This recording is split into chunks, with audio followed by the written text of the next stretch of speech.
Hello, welcome to Current News. I'm your host, Chris Davis. Today we're going to talk about the Supreme Court nominee, Judge Brett Kavanaugh. So during this past week in the Senate committee hearing, a woman by the name of Dr. Christine Ford accused Brett Kavanaugh of sexually assaulting her years ago. And since she made these accusations against Brett Kavanaugh, she was allowed to give her testimony in front of the Senate committee. She gave her testimony, and it got a lot of reaction, not just from the Senate but from the American people. A lot of the American people during this past week were very disappointed in the Senate's behavior and Judge Brett Kavanaugh. They didn't like the partisanship. They didn't like how Kavanaugh was speaking at some points, sometimes yelling, sometimes being a little hostile, even him tearing up at some points. People were overall displeased by the lack of bipartisanship that was going on in the Senate committee this past week.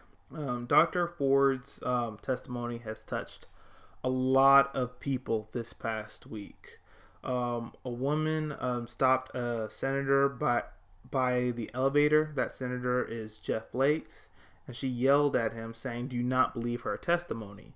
And as you are watching this, you can see the confliction within Senator Jeff Flake.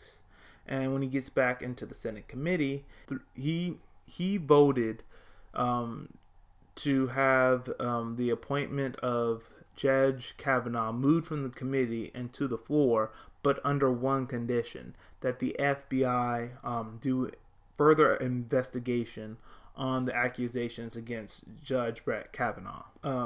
Dr. Ford's testimony is so powerful that Fuller House star Jodie Sweetin came out with her own sexual assault experience after Dr. Ford's testimony. That's the story. That's what happened. Now I would like to give you all my thoughts on it. Now, I'm not advocating for Judge Brett Kavanaugh. I'm not. I don't think he probably should be appointed to the Supreme Court after these accusations. But before I even decide whether he should get appointed or not, I really need to see more from the Senate committee hearings on how he has ruled on different cases in the past. So has he ruled based off of the facts given in each case? Has he ruled based off precedent? Or has he let his political ideology influence his judgment? That's what I need to see more of, how he has ruled in the past. Has he been fair like the people who advocate for him claim? Now, I want to talk a little bit about the hashtag #MeToo movement. I understand that women couldn't come out before the hashtag #MeToo movement because they were afraid of being shamed. They were afraid of losing their jobs. They were coerced into settlements. They were afraid that they wouldn't be believed, that it was their word against the person who assaulted them. I understand that. But post hashtag #MeToo, we need more women to come out.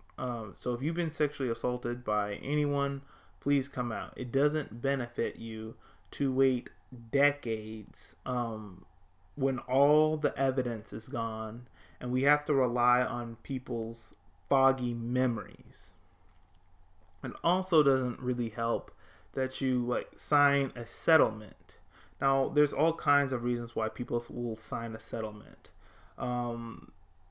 People may not be able to fight a court battle against a big company. They might lose because they can't afford to stay in court that long. But if you sign a settlement, that means you forgive that person in exchange for them giving you something. So if you are overall like just displeased about what happened to you, don't sign the settlement. Call a news station, call someone in HR, do something. But if you sign a settlement, that means that you have like forgiven this person legally in exchange for whatever they give you, money or something else. So if someone assaults you, like, just please come out and like say something. Call the police, tell a supervisor, tell someone in your family, tell something, because it doesn't help at all that you all wait decades until all the evidence is gone, and then we have to rely on people's foggy memories. So post #MeToo. So please now say something. All right, so we're going to move on to our last story, and that is Elon Musk. So this past Thursday, Elon Musk was sued by the SEC for fraud. Particularly, he said that he was going to take the company private, but the SEC found that that was false and misleading, and they were going to go to court over it, but Elon Musk agreed to a settlement with the SEC. So with the SEC, he wouldn't have to admit or deny the allegations that they've made against him. However, he would have to step down as chairman of the board of Tesla for 3 years, and would have to pay a $20 million fine. He could remain as CEO, though.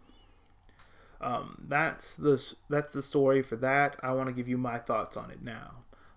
Elon Musk is a really intelligent guy, but recently, during the past 2 or 3 months, he's been shooting himself in the foot, calling someone a pedophile without any proof, and then that person suing him smoking marijuana. He's not only hurting himself, but he is hurting the Tesla company, the brand, and he's hurting his investors. And he shouldn't do any of these things because his name and his face is so synonymous with the Tesla brand. So if he does get in trouble, he is hurting a lot of other people. So he should be more careful about what he says and does in the public. And he is a smart guy. He has invented a vehicle that can drive an autopilot.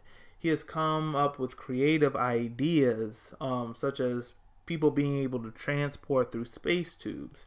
He's launched a rocket, so he is a smart guy, but his recent behaviors have been self-inflicting. So a guy like him who has a really good reputation, or at least he did, he needs to be more careful about what he says and does. And this settlement was the best Tesla could do. A long legal battle would hurt their profits. So this is the best that they could do, and it's the more practical. This is the only practical thing that they can do. So let me know what you all think about this story and the Brett Kavanaugh story in the comment section below. If you like this video, please hit the like button, hit subscribe, share this video with all your friends. Also, if you want to follow me on social media, I have the links in the description box below. And all of you, have a great day.